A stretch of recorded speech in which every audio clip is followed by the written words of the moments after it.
Belly's in. Yeah, it is. So what are you making? I'm making spaghetti pasta. It's or zucchini spaghetti. Lovely. Actually, it's zucchini in the shape of spaghetti.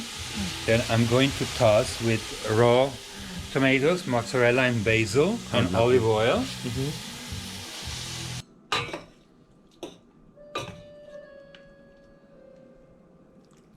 Yeah. Thank you. Here, have some of this. No, it's fine.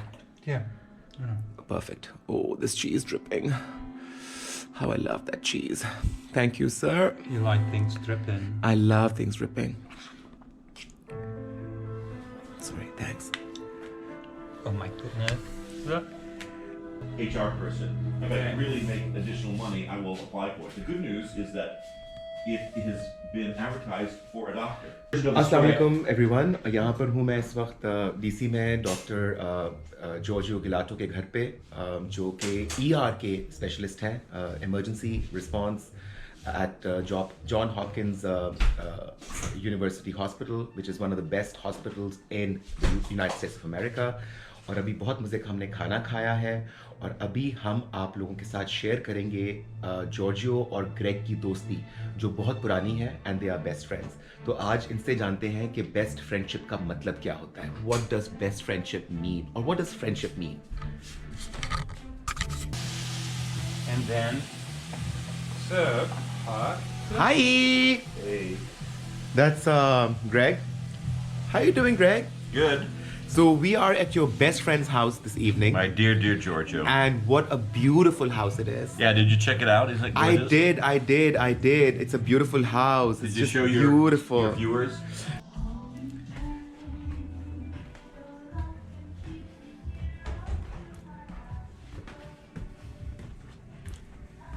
Now, isn't this the most gorgeous house in the world? Wow. We are having so much fun. Check this out. And that's his bedroom. Right here.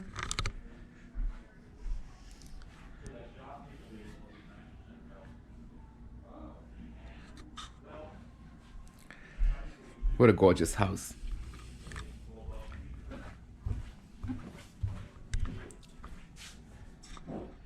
Yeah, you can actually walk on this. It's perfectly safe. It took 9 years to design this beautiful, gorgeous house. And I gotta find out how much I'm available, how much my qualifications would give me. There's still rules around it. I'm trying to talk to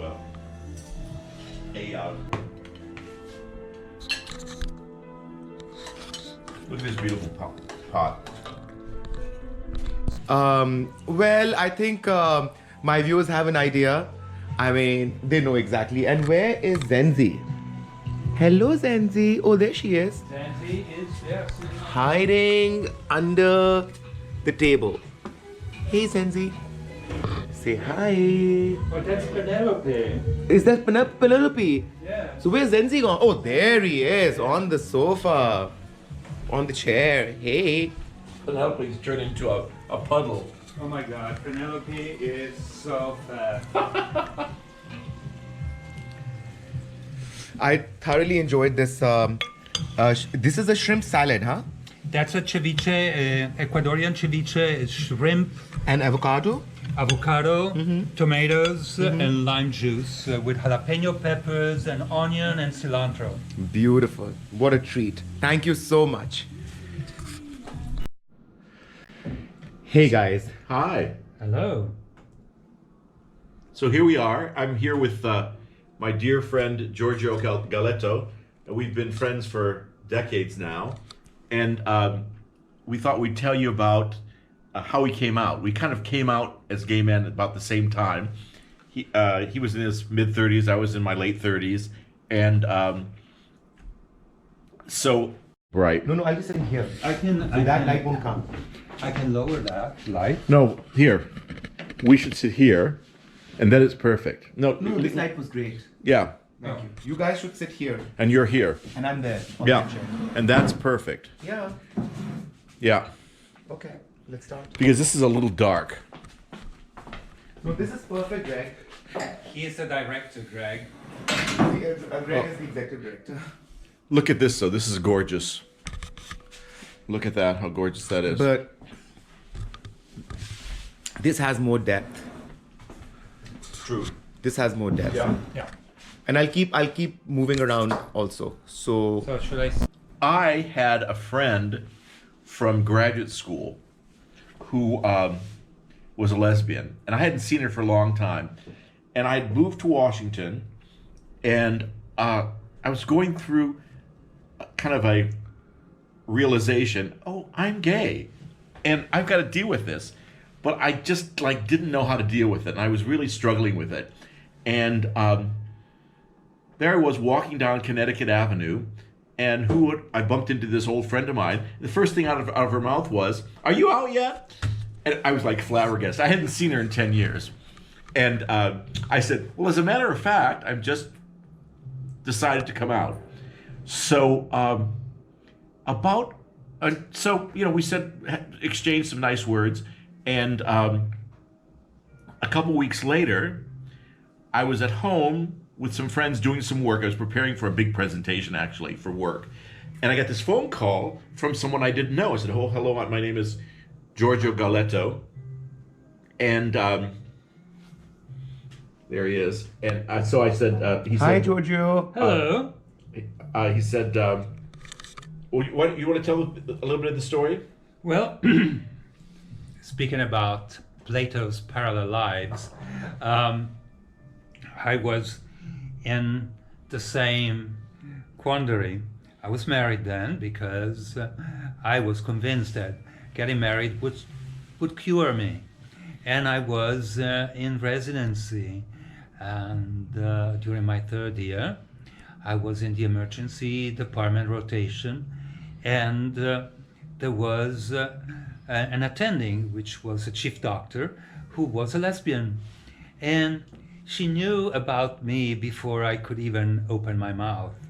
And one night, this was a hardcore lesbian, and she showed up bringing me a present from New York.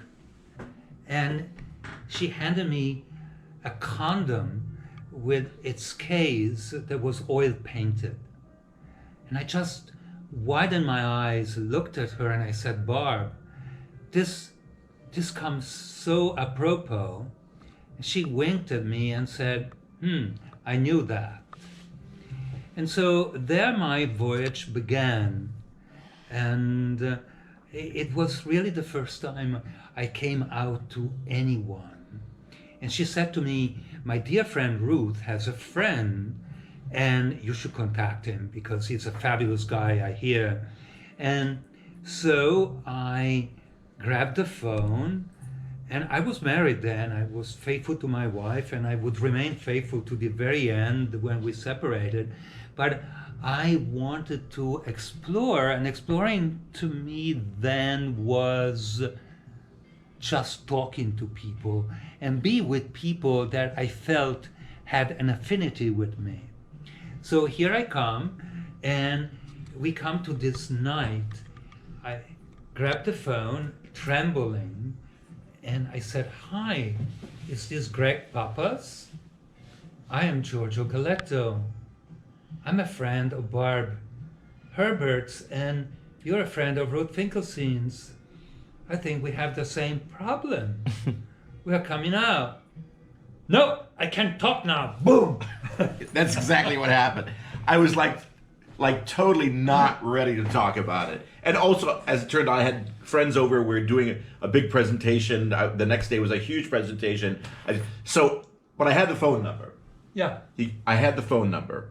And so about a month went by, and I finally got the courage to call. And actually, I was in California for a long trip. Yeah, yeah. And so it was kind of safe because so we wouldn't meet, So we started a phone conversation. We talked every day for hours for about 2 or 3 months. Yeah, I remember I was for a month during my rotation in the intensive care unit, and at night Greg and I would talk on the phone, and it was comforting to talk to another person who had the same problem as I had, and without a sexual innuendo or a sexual really desire to be with that person, just a desire to talk and to share. And then after that we finally met, and I think it was the month of May, Yeah. 1980, let's see, 87, 89. 89, yeah. So we were both so nervous, and he came over to my house, and I so remember him so clearly. Those days he had hair, and he was wearing this little bow tie, and we were so nervous, and we finally met, and it began it was the beginning of a lifetime friendship, and we've been there through thick and thin, and I've watched him raise his son. He's got a lovely son. That's Giorgio's son. And his best friend. Fantastic. When his son Cesco graduated from high school, he was applying to college, and you write a college essay to tell about about yourself, and so he wrote about how proud he was to have a gay dad, and all his gay, we joke about his gay aunties. There's a group of us that are friends with Giorgio, and we all cried because Giorgio sent around the email to everybody. First Cesco's essay around to everybody. We all saw it and we all cried. And anyway, it's been a beautiful life of sharing. It's been a beautiful friendship. Yes, 1989 to 2019, we are 30 years into that friendship. My only question to you guys, and both of you, is how important is it to come out? How does it help a person, a gay man who comes out to himself and to the world around him? How does it benefit that person? Well, it's different for everybody, but living a lie kills you. Living a lie eats you alive, and if you've got the luxury to come out, even to just a few people, to maybe to your mom. My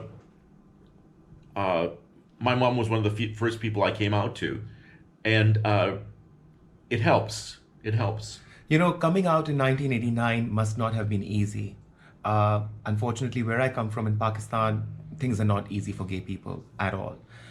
The US has come a long way, but it must have taken a lot of courage, Giorgio, in 1989 when you guys came out. Where did you find that courage?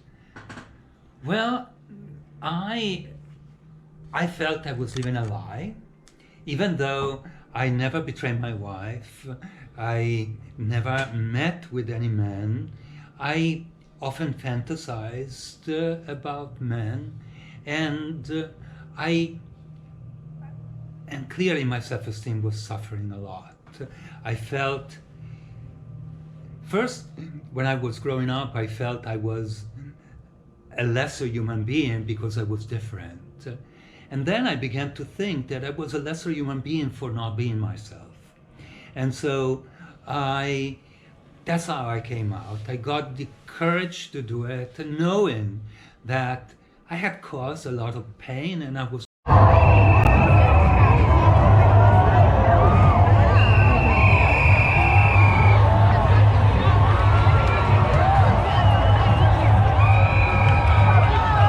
caused more pain.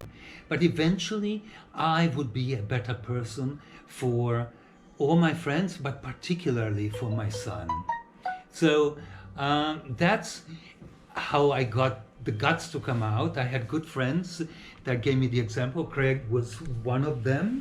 I mean, this woman that let me out, that was really my obstetrician, if you like the term, because it delivered me to the world and gave me the guts to do it. I mean, she was another person. I also lived a life of luxury, because this is not Italy where I grew up, where I would be easily be the target of taunting and so on. This was the United States in 1989. That was not the United States of today, but still the liberation movement was going and going hard. And I knew I could be myself in public without any fear of revenge or taunting or anything like that. So that's how I came out. I came out under relatively safe conditions. Is homosexuality curable? Homosexuality is not a disease. Therefore, there's nothing to cure. And this is an old story.